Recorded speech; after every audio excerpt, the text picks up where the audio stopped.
इतना आसान सवाल इस चैनल पे कैसे डाल दिया भाई।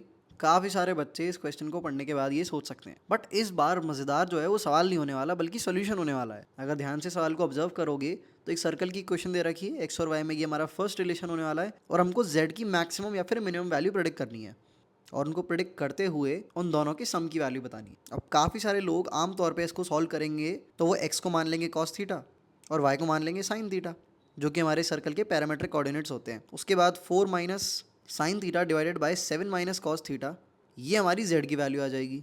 और उसके बाद इसकी हम मैक्सिमम या फिर मिनिमम वैल्यूज़ निकालने की कोशिश करेंगे, जिसकी अगेन अलग अलग अप्रोचेज हो सकती हैं और इसकी भी तुम्हारे पास कोई यूनिक अप्रोच हो तो ज़रूर बताना। एट फर्स्ट ग्लैंस मेरे दिमाग में आती है कि दोनों को tan थीटा बाई 2 में ब्रेक करके क्वाड्रेटिक अपन क्वाड्रेटिक बना के सॉल्व करने की कोशिश की जाए, या फिर मैं ट्राई कर सकता हूँ कि y मान के कुछ सॉल्व करने की कोशिश की जाए। ऑल राइट, यहाँ पर जिस अप्रोच से मैं सॉल्व करने बताने वाला हूँ वो मुझे काफ़ी ज़्यादा प्यारी लगी और बड़े ध्यान से इसे ऑब्जर्व करना। इस एक्सप्रेशन को एक बार ध्यान से ऑब्जर्व करो। अगर हम इन दोनों को ज्योमेट्रिकली समझने की कोशिश करें और एक बार मैं अपने इस सर्कल का डायग्राम बना लूँ तो ये मेरा x square plus y square बराबर 1 एक सर्कल हो गया। और ये जो है एक्चुअली में इसको अगर मैं ध्यान से ऑब्जर्व करूँ तो बाहर एक पॉइंट कोई लाई कर रहा है, दैट इज़ 4,7, या फिर x के साथ 4 है तो उसको 7,4 बोल देते हैं। और एक कोई हमारा रैंडम पॉइंट है जो इस सर्कल पे लाई कर रहा है, इस पॉइंट को अपन बोल सकते हैं x, y।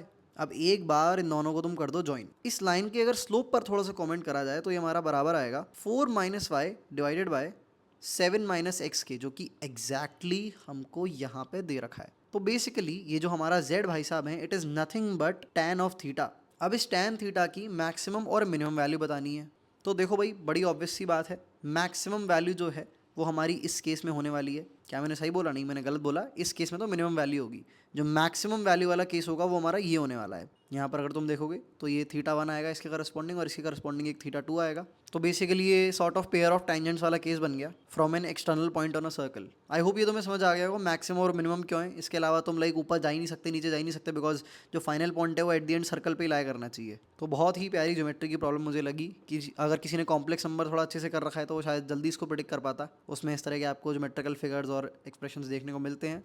एनीवे, तो अब तो भाई हमारा काम हो ही गया है। अगर तुम सर्कल की जनरल इक्वेशन जानते हो, जिसको याद नहीं है भाई तुरंत याद कर लेना और आज के बाद कभी मत भूलना। हमारे पास y बराबर m x plus minus a under root 1 plus m square आ जाएगा। ठीक है, यहाँ पर हमें x और y की वैल्यू पता है। x और y इस कोऑर्डिनेट की बात ही हो रही है बेसिकली, है ना। ये सर्कल पे टेंजेंट की जनरल इक्वेशन है, ध्यान रखना। और यहाँ पर जो है ये 7,4 को सेटिस्फाई करेगा। तो यहाँ पे हमारे पास आ जाएगा 4 बराबर 7x साथ में plus minus under root 1 plus m square. A की वैल्यू यहाँ पर 1 है और ध्यान रखना ये जो है हमारा रेडियस ही होता है। अब ये इक्वेशन हमारी बन गई है। हम 4 माइनस 7x कर देते हैं और इधर अपन under root 1 plus m square कर देते हैं। एक छोटी सी मैंने एरर कर दी है, यहाँ पर 7 टेक्निकली m आना चाहिए बिकॉज x की वैल्यू तो हमने खुद 7 डाली है। अब दोनों तरफ हम कर देंगे होल स्क्वायर। दोनों तरफ जैसे ही अपन ने करा होल स्क्वायर तो यहाँ पर हमारे पास बन जाएगा 16 प्लस का 49 एम स्क्वायर माइनस का 56 m, और राइट हैंड साइड पर हमारे पास बन जाएगा 1 plus m square. Cross cancellation कर देते हैं तो यहाँ पर हमारे पास एक 48 एम स्क्वायर रह जाएगा।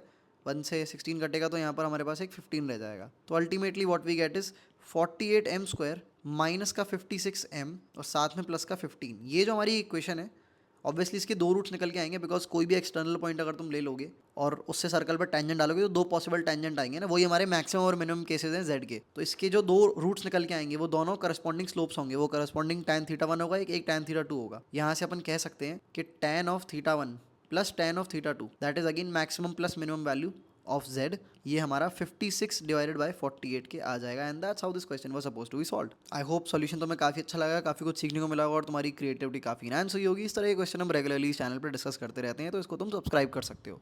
Apart from that we also have our Telegram community जो काफ़ी ज़्यादा एक्टिव रहती है। आज तक मैंने ऐसा कोई सवाल नहीं देखा जो टेलीग्राम पे किसी बच्चे ने सॉल्व ना किया हो हमारी कम्युनिटी में। So for all these resources you can check out the description. मिलते हैं भाई अगले सवाल के साथ अगली वीडियो में।